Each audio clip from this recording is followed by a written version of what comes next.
Hai sahabat Perpusnas, kembali lagi dengan saya Soli. Saya akan melanjutkan cerita rakyat asal-usul Tanjung Lesung. Masih penasaran kan apakah benar keyakinan Raden Budok bahwa di seberang sungai adalah tempat tinggal gadis pujaannya yang selama ini dia cari? Yuk kita simak kelanjutannya. Dasar Caah.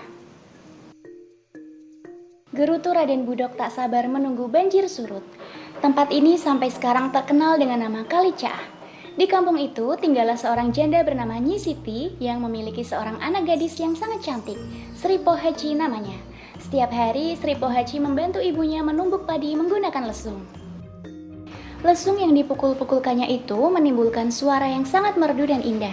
Oleh sebab itu, setiap kali selesai menumbuk padi, Sri Pohaci tidak segera berhenti, tapi terus memukul-mukul lesung itu hingga terangkatlah nada yang merdu dan enak didengar. Mulai dari sinilah akhirnya banyak gadis kampung yang berdatangan ke rumah Nyi Siti untuk ikut memukul lesung bersama Sri Pohaci. Kebiasaan memukul lesung akhirnya menjadi tradisi kampung itu. Sri Pohaci merasa gembira dapat menghimpun gadis-gadis kampung bermain lesung. Permainan ini oleh Sri Pohaci diberi nama ngagendreh atau ngagondang, yang kemudian dijadikan acara rutin setiap akan menanam padi. Tapi pada hari Jumat dilarang membunyikan lesung karena hari Jumat adalah hari yang dianggap keramat di kampung itu. Raden Budok yang sedang beristirahat di pintu masuk kampung kembali mendengar bunyi lesung yang mengalun merdu. Kemudian melangkahkan kaki menuju ke arah sumber bunyi itu. Bunyi lesung terdengar semakin keras. Di dekat sebuah rumah dilihatnya gadis-gadis kampung bermain lesung. Tangan mereka begitu lincah dan terampil mengayunkan alu memukul-mukul lesung, membentuk nada-nada mempesona. Tapi yang lebih mempesonakan Raden Budok adalah seorang gadis semampai nan cantik jelita. Gadis itu memainkan alu sambil memberi aba-aba pada gadis lainnya. Rupanya gadis itu memimpin dari kelompok gadis-gadis yang memainkan lesung. Merasa ada yang memperhatikan, Sri Pohaci memberikan isyarat kepada gadis-gadis lainnya untuk menghentikan permainan. Mereka bergegas pulang ke rumahnya masing-masing, begitu pula Sri Pohaci. Di dalam rumah, ibunya bertanya, mengapa permainannya hanya sebentar? Sri Pohaci menceritakan bahwa di luar ada seorang lelaki tampan yang selalu memperhatikannya terus. Sesaat kemudian terdengar suara ketukan pintu. Sampurasun. Rampes. Jawab Nyi Siti seraya berjalan menuju pintu dan membukanya perlahan.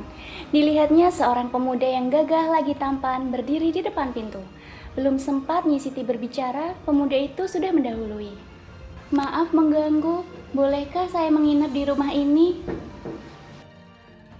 Maaf Kisanak, saya seorang janda dan hanya tinggal dengan anak perempuan satu-satunya. Saya tidak berani menerima tamu laki-laki, apalagi sampai menginap. Jawab Nyi Siti dengan tegas dan segera menutup pintu. Hari mulai gelap, Raden Budok yang merasa kesal atas kejadian yang baru saja dialaminya berjalan menuju balai-balai bambu di dekat rumah Nyi Siti. Dia merebahkan tubuhnya dan sesaat tertidur dengan pulasnya. Dia pun bermimpi diizinkan menginap di rumah itu bukan oleh Nyi Siti yang menyebalkan itu, tapi oleh seorang gadis cantik yang dia ditemui dalam mimpinya di pantai selatan. Gadis yang tadi dilihatnya sedang bermain gondang. Betapa senangnya hati Raden Budok. Namun waktu begitu cepat berlalu. Matahari mulai muncul di ufuk timur. Raden Budok terbangun, mengusap-usap matanya yang masih mengantuk. Hidungnya mencium wangi kopi yang menyegarkan. Kemudian dilihatnya seorang gadis cantik menyuguhkan segelas kopi di sampingnya. Hari berganti hari, kedua insan itu pun jatuh cinta. Nyi Siti sebenarnya tidak setuju bila anaknya dipinang oleh orang yang tidak diketahui asal-usulnya, apalagi orang itu kelihatan keras kepala.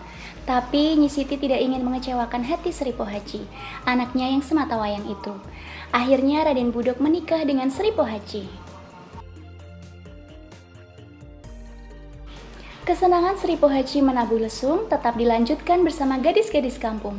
Bahkan Raden Budok sendiri menjadi sangat mencintai bunyi lesung dan turut memainkannya. Hingga suatu ketika terjadilah peristiwa yang tidak diinginkan sama sekali oleh penduduk kampung itu. Karena sangat senangnya terhadap bunyi lesung, Raden Budok yang keras kepala itu setiap hari tidak mau berhenti menabuh lesung. Hari itu hari Jumat, Raden Budok kembali hendak menabuh lesung. Para tetua kampung memperingatkan dan melarang Raden Budok, tapi dia tidak mempedulikannya dan tetap menabuh lesung. Dengan hati girang dan bersemangat, Raden Budok terus menabuh lesung seraya melompat-lompat kian kemari. Lihat, ada lutung memukul lesung. Kampung berteriak-teriak melihat seekor lutung sedang memukul-mukul lesung. Raden Budok terperanjat mendengar teriakan-teriakan itu. Dia melihat ke sekujur tubuhnya. Betapa kagetnya setelah melihat tangannya penuh bulu. Begitu pula kakinya. Dirabanya mukanya juga yang juga dipenuhi bulu. Raden Budok pun lari terbirit-birit masuk ke dalam hutan di pinggir kampung itu. Raden Budok menjadi lutung. Penduduk kampung itu menamainya Lutung Kasarung. Sri Pohaci sangat malu dengan kejadian itu. Diam-diam dia pergi meninggalkan kampung. Konon Sri Pohaci menjelma menjadi Dewi Padi. Demikianlah kampung itu pun terkenal dengan sebutan Kampung Lesung. Karena letaknya berada di sebuah tanjung, orang-orang kemudian menyebutnya Tanjung Lesung. Begitulah legenda asal-usul Tanjung Lesung. Gimana, seru bukan? Dan ada pesan moralnya juga. Kalau menurut sahabat Perpusnas, apa aja sih pesan moral yang dapat dipetik dari cerita tersebut? Ya, aku bisa dengar dari sini. Kalau menurut aku, pesan moralnya kita harus mematuhi adat istiadat yang berlaku. Kan ada peribahasa yang mengatakan di mana tanah dipijak, di situ langit dijunjung. Baik sahabat Perpusnas, sekian video cerita rakyat asal-usul Tanjung Lesung. Sekarang kalian sudah tahu kan dari mana asal nama Tanjung Lesung? Thank you for watching. Don't forget to like, comment, and subscribe. See you next time sahabat Perpusnas.